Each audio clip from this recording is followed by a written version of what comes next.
Welcome back to another video. As you know, last weekend we were at the Reptile Super Show, and I'm going to talk about that at the end of this video.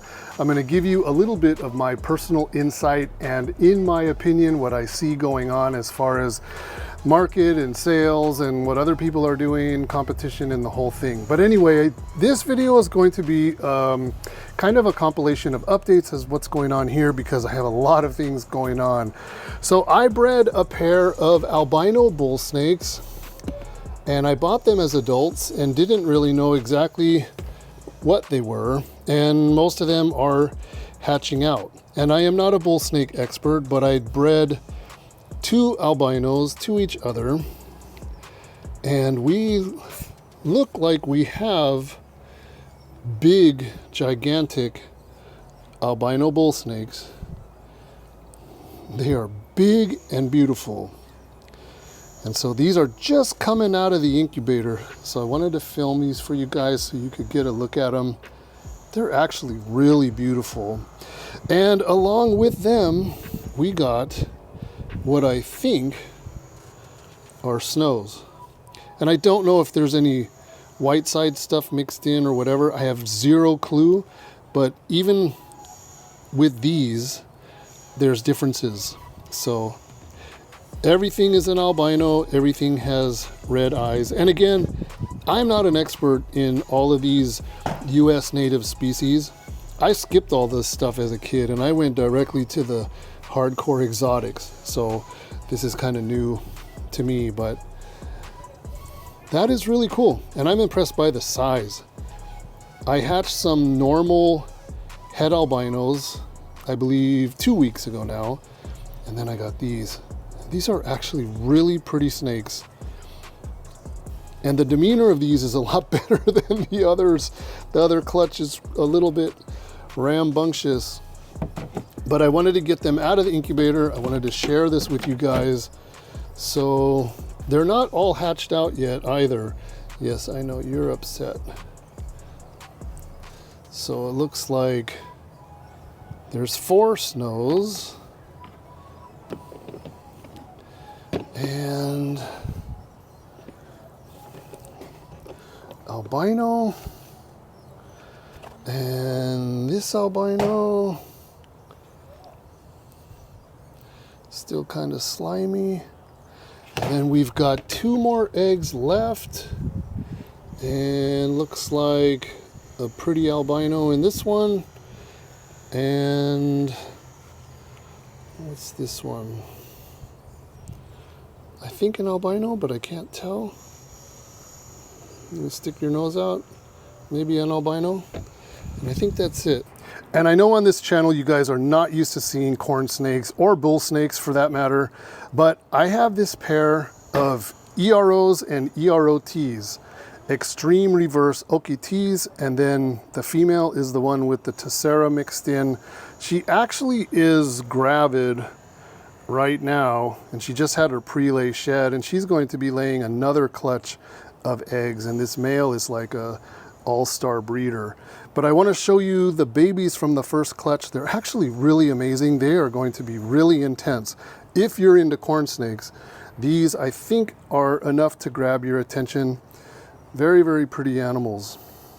And we are not going to work with these anymore. This is just a one and done. So if you're interested, send me a message. You know the drill. So let me show you the babies. So again, this clutch just started hatching on Sunday while I was at the expo. And so most of them are out, and these are a mix of the extreme reverse OKT. There are some extreme reverse OKT Tessera in there. And it looks like there's some motley mixed in there too, which I really wasn't expecting. But again, I'm also not a corn snake expert by any means, but these are going to be beautiful. And you saw the parents, and there's going to be some really intense animals. As these grow up, they're going to color up, and they are going to be looking really crazy.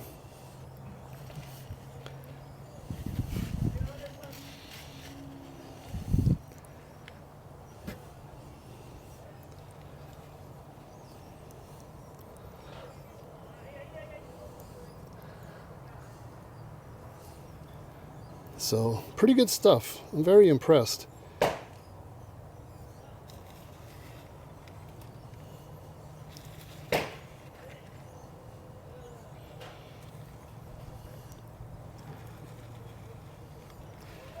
And I think we still have 1, 2, 3. I think there's 3 left in here.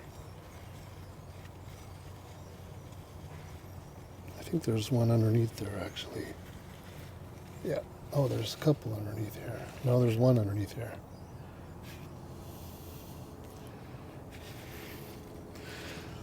So again, just like the bull snake clutch, I will put these back in the incubator, and I have more clutches, which means more updates for you guys. So I hope you enjoyed that. Anytime I see baby snakes, it's a good day for me. So that is about it. Let's get on to the next part of this video. So in keeping along with the theme of eggs hatching and pulling eggs and babies out of my incubator, it's been a very busy week, you guys. But anyway, this one is very special to me. I don't know how special it is to any of you out there. I know some people appreciate it.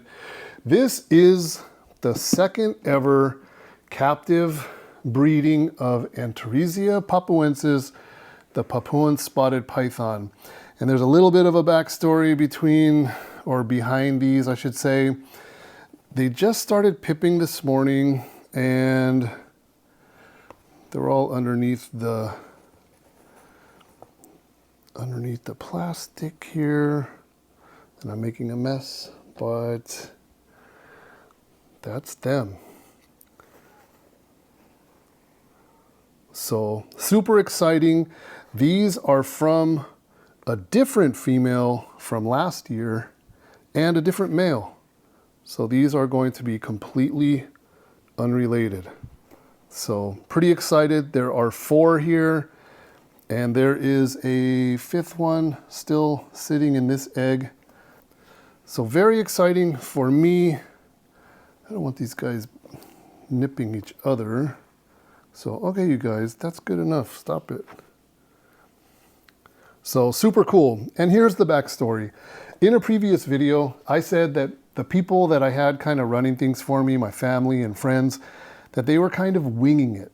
And I probably hurt some feelings by saying that, but let me give you a prime example. And this is actually one of the things that kind of prompted me to describe it like that. So when I got home from overseas and I looked in the incubator, and I noticed that these eggs just had a different look to them. The surface looked a little bit different. Now, I have done maternal incubation in the past, and I am aware of what eggs look like when they are maternally incubated. They're exposed to a little more air circulation, probably a little less humidity, and they just take on a different look. And when I looked at the eggs, my experience told me that it looked like the eggs were probably 2 to 3 weeks or so already being maternally incubated before they got noticed. And then later, I found out that the male and the female had gotten mixed up by sex. And they were actually watching the male for eggs, who they thought was the female. And then all of a sudden they noticed that the male, who they were not watching for eggs, laid the eggs. So if you follow the story, they mixed up the male and the female, and they were watching the wrong one for eggs. So these spent 48 days in the incubator. Based on last year, incubated at the exact same temperature, the eggs took about 70 days to hatch. So I'm saying that these eggs were probably maternally incubated for the first 3 weeks with mom.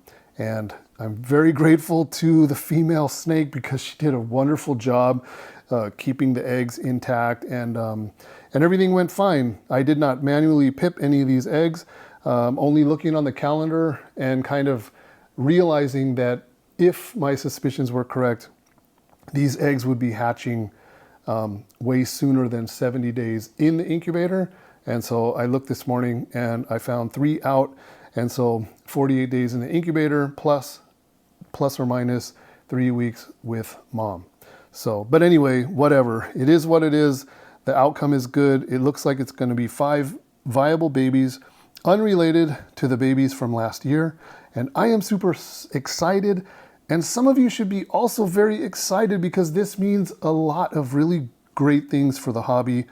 And yeah, anyway, I just wanted to share that with you. It's been a very exciting week here at DM Exotics.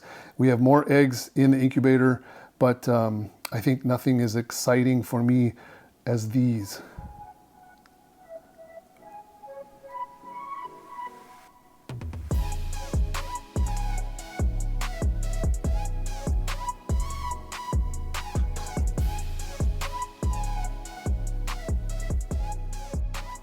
So of course, you guys, we didn't sell out at the expo. We had animals come back, and I wanted to show you this trio of Papuences fusca white-bellied rat snakes that we have, these keeled rats. Very well established, very comfortable now. They're feeding in front of us with frozen thawed frog legs, taking food right off the hemostats, and really, really amazing. So 1.2, if you're interested in those, hit me up. But something very rare, and they actually were acting really nice at the expo. They're very nice animals, and they do not bite. They don't show any aggression, but I was worried a little bit about all the visual cues of people walking by and pointing and whatnot, but they were actually really chill. So as promised in the beginning of the video, I told you guys I'd give you my opinion of kind of where I see the reptile industry going, the reptile business going. But before I do that, I want to address something. I have received a lot of messages, and I had a handful of people come up to me at the expo. You guys, you're trying to impress the wrong person with BS. I'm getting told I have the largest breeding collection of this in the US. I import, I do this, I do that, I have this, I have that, I've done this. You don't realize that the person that you're talking to has a lot of knowledge about this industry on a global level. And so I just let you guys talk, I let you type, I let you speak, whatever it may be, and I quickly understand a lot about you and who you are and all that sort of thing. So when you message me and you want me to hold animals for you, but you say you want to add 6 more, 8 more, it's going to be a package deal and all this other stuff. And then when I reach back out to you and say, hey, I'm holding these animals for you, like, you know, what's going on?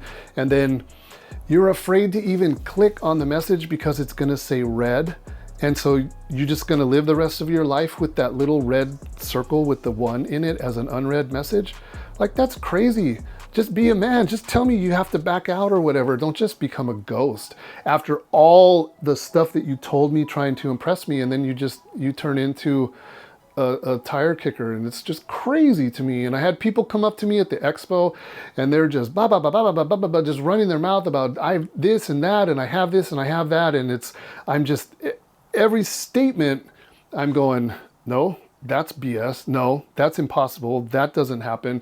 And it's like, and I just sit there and just nod my head. And some of you guys are just, you're insane. So be careful.